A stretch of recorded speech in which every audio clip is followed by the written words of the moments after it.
आदरणीय प्रबंध निदेशक जी, प्राचार्य जी, शिक्षकगण एवं मेरे सभी प्रिय साथियों, सभी को सबसे पहले नमस्कार करना चाहता हूं। आज यहाँ हम सब जिस खुशी के लिए उपस्थित हुए हैं उसका असली हकदार हमारे गुरुवर संजय शुक्ला जी हैं। सबसे पहले इन्होंने ही जो मुझे प्रेरित किया था इतिहास विषय को किस भाषा में प्रस्तुत किया जाए, किस तरह लेखन शैली होनी चाहिए, क्या डिमांड है परीक्षा की, उसके बारे में। ज्ञान को तो सबको अंदाज होता है कि हम क्या कर सकते हैं, कितना लिख सकते हैं, कैसे कर सकते हैं, लेकिन किस भाषा में प्रस्तुत करना है उसके लिए जो बिना एक गुरु के मार्गदर्शन के लिए नहीं हो सकता वो। और वो इस महाविद्यालय में सबसे अच्छी बात यही है कि यहाँ के गुरुजनों का सबसे ज़्यादा सपोर्ट हमें मिलता है।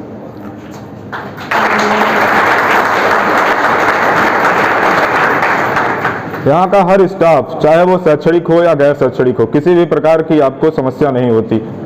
सारे लोग पूर्णतः रूप से सपोर्ट करते हैं आपको, चाहे कोई भी परेशानी हो, हर चीज़ में आपका सपोर्ट मिलेगा। कोई भी चीज़ यहाँ आपको दिक्कत नहीं होगी।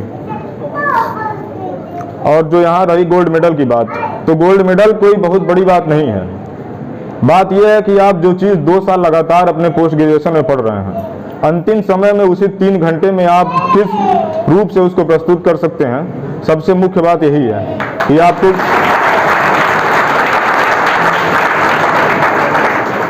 प्रस्तुतिकरण ही सबसे मुख्य बात है। और हमारा जो विषय रहा इतिहास बहुत लोगों में सबकी रुचि नहीं होती है।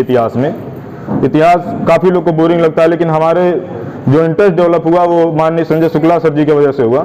जो पढ़ाने की विधि है, समझाने की विधि है, और भी जो स्टडी मटेरियल्स हैं, काफ़ी चीज़ें थी। हमारा जैसे मीडियम इंग्लिश था तो हमें थोड़ा दिक्कत हुआ शुरुआत में, लेकिन सर के सपोर्ट से जो दिक्कत था वो दूर हो गया। उसी की वजह से मैं दोनों साल निरंतर प्रथम वर्ष और द्वितीय वर्ष में बढ़िया कर पाया और यहाँ तक आप लोग के सामने गोल्ड मेडल की प्राप्ति मुझे हुई है।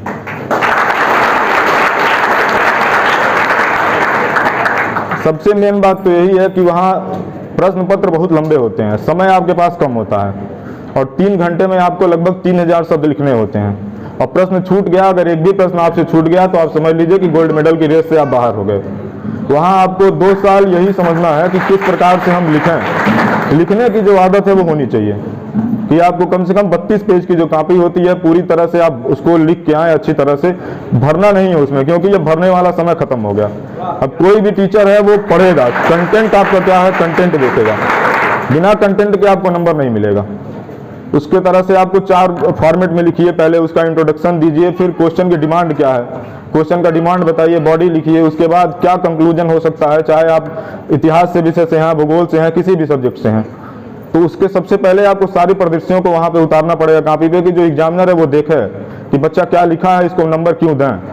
क्योंकि जहाँ तक सर ने बताया कि 300 महाविद्यालय सिद्धार्थ विश्वविद्यालय से संबंधित हैं, लेकिन हर विद्यालय में बच्चा परीक्षा दे रहा है, तो आप में ऐसी क्या खास बात हो कि वो एग्जामिनर आपको नंबर दे।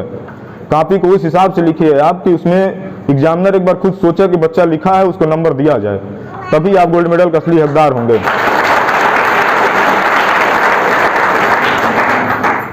हर तरह से आप अपने आप को कंटिन्यू रखिए, पढ़ाई डेली रखिए। कॉलेज में आने पर सबसे बड़ी बात यह है कि यहाँ जो शिक्षक हैं वो आपको पूरी तरह सपोर्ट करेंगे। किसी भी प्रकार की आपको परेशानी हो, चाहे वो एकेडमिक हो, किसी तरह की परेशानी हो, आप तुरंत इनसे जिक्र कीजिए, तुरंत समस्या का समाधान होगा। कॉलेज की यही बात बढ़िया है कि बाकी और भी बहुत सारे कॉलेज हैं जिनमें कोई कंटिन्यूटी नहीं है, किसी बस खाना पूर्ति के तौर पर है, लेकिन इस कॉलेज में यही है कि यहाँ पे आपको हर तरह से सुविधा उपलब्ध है। आपको लाइब्रेरी की सुविधा चाहिए, आप किताब नहीं अफोर्ड कर सकते, हर चीज़ आपको मिलेगी, आप बस पढ़ाई पर ध्यान दीजिए।